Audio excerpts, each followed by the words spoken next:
Hi everybody, my name is Margaret. You're on my YouTube channel. Welcome. I'm here to do a tag today, and this is going to be, for once, pre-recorded. So let's hope this works on the first take.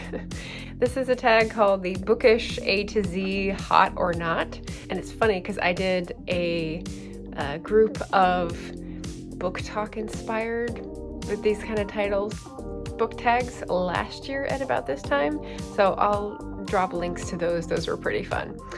Smash or Pass was the version I used. But this, Hot or Not, is Greg of A Bibliophile Reads version of Do You Like This or Not? And it's the latest popular tag going around the community, and Read by Fred tagged me, so thank you, Fred, and I will jump right in and tell you a little bit about my reading styles in case that helps you decide if we match or not. So, A to Z. A, audiobooks. Hot. I will stump forever for Libro.fm, indie purveyor of the most beautiful smelling audiobooks in the world. And if that doesn't make sense, just watch Good Morning Vietnam. Yes, I love listening to audiobooks when I'm out walking, and I love walking because I live in the Pacific Northwest and the fall is a beautiful time to do that, and it's my favorite type of exercise.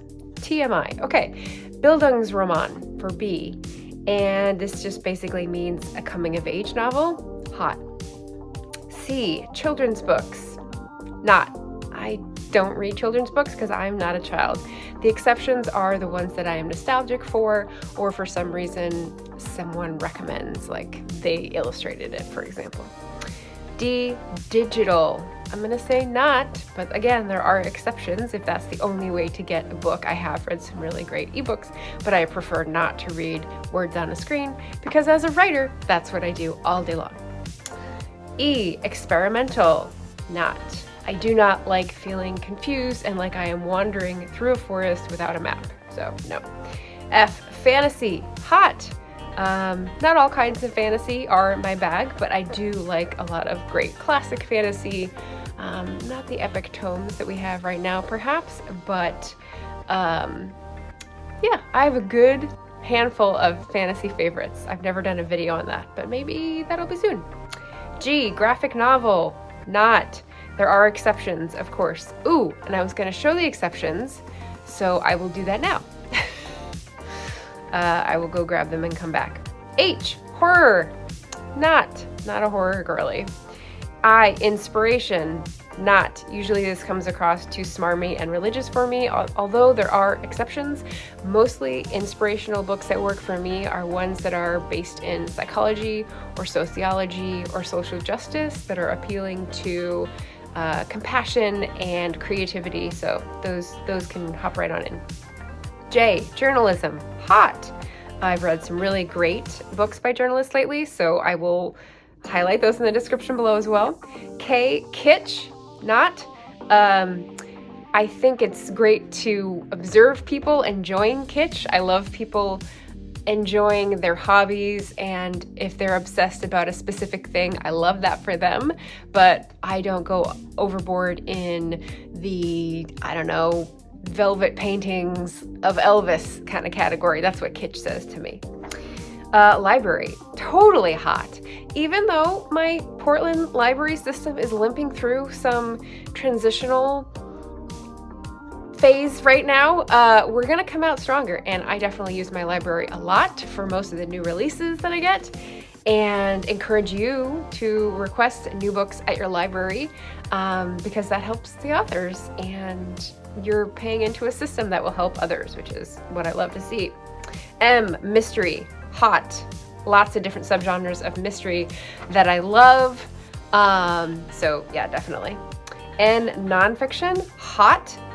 Again, a lot of overlap with the journalism one, but lots of great nonfiction on my channel. Favorites. I've even got a Bookshop list that is like exclusively 5-star nonfiction in several categories. Check that out. And as it is Nonfiction November, I have read some this month. Yes, anyway, that'll be coming soon on my channel. Oh, omnibus. I'm gonna say not, because an omnibus usually means like a bunch of different books bound up in one, or a bunch of different works by one author, and usually that's too heavy to carry around, so I can't carry the book around and read it, which is something I like to do. It means it takes up a lot of room on your shelf. If you don't like some of the work, you can't get rid of it. I just never find myself using these as reference. If you're looking here, you'll see some big books, but they're nonfiction, but not omnibuses.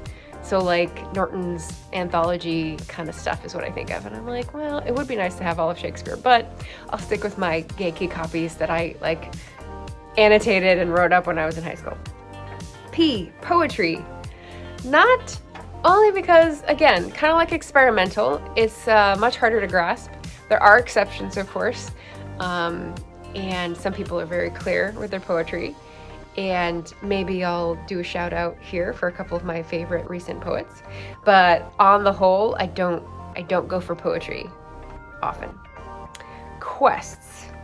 Okay, quests I put an X, which means it's right in the middle.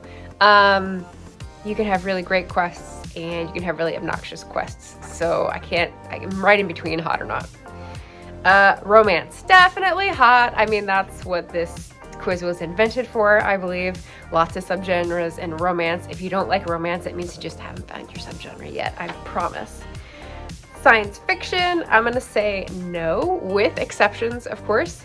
I'm more of a fantasy fan, but I have read several sci-fis that are great, and so I will say I don't go for them because they're usually not my thing, but occasionally I'll read a good exception.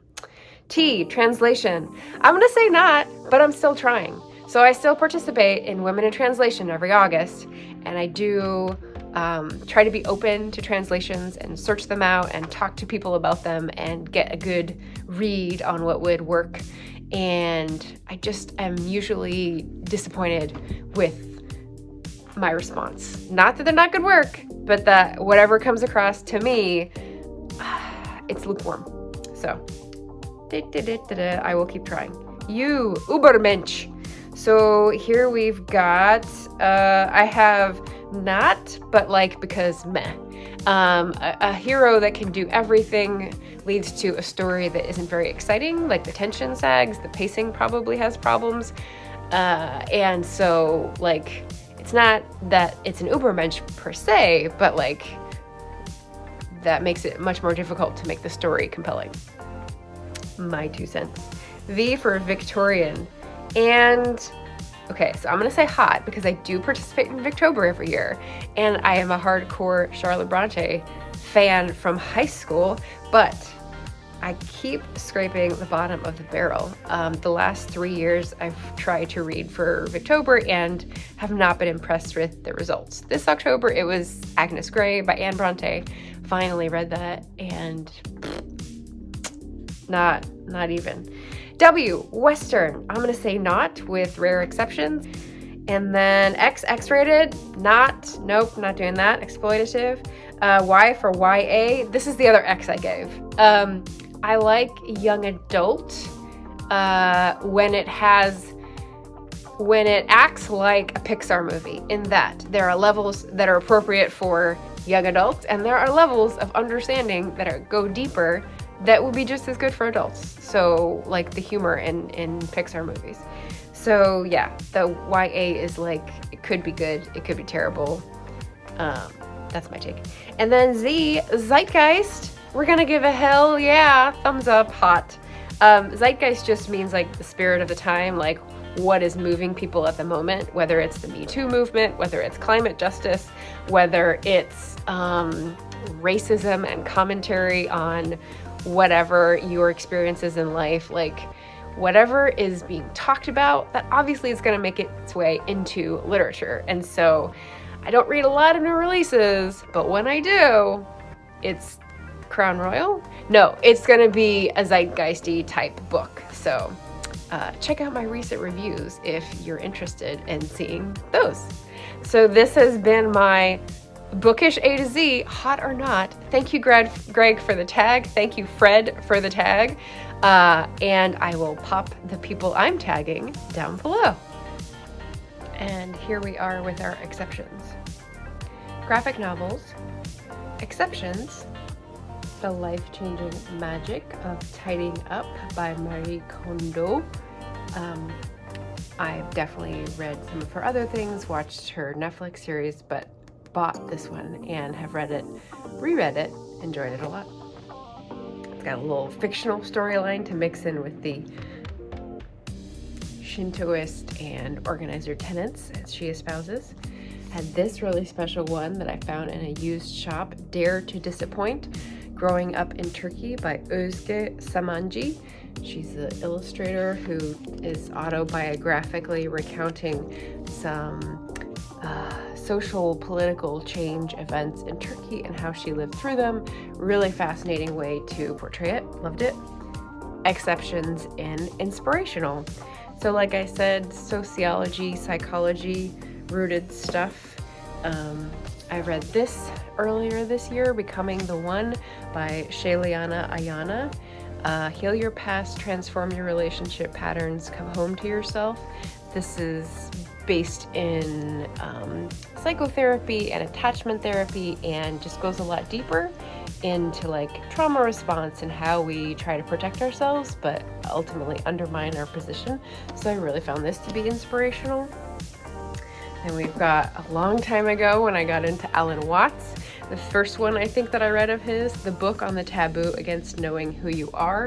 If you don't know who Alan Watts is, you might have been introduced to him by the same way I was, which is a YouTube video using like South Park animation and his voice for audio. And it talks about the education system and how we're processed through this thing like a factory, and we're always wanting more and more and more, and we're never actually like enjoying what we're learning and using it for anything. It's just to get to an office and then emptiness. And I thought, oh yes, that wasn't the inspiring part, but the book does help try to get through that. And then Boundless Heart by Christina Feldman, The Buddhist Path of Kindness, Compassion, Joy, and Equanimity. I have read this twice now, and those 4 tenets feel very neutral, sanitized, what have you, but reading through them and sort of trying to understand what it actually means in terms of actions and competing priorities gives some really interesting questions. So inspirational in how you want to live your life. Poetry exceptions. Some of the ones that I've kept by me include J.C. Mehta's Savagery, which is Indigenous poetry collection. And I've got a writer friend who used to be in Portland, has moved away, but The Carnivorous Gaze by Sue Parman. She's also illustrated some of hers, but like a lot of them are very funny. And then a gift from a friend called Soul Food, which is Nourishing Poems for Starved Minds, which is an anthology of lots of different poems, lots of different moods. A great one to just give to someone to lighten the mood or feel cared for. So yay, poetry can do that. Have a great day, everybody. Take care. Bye.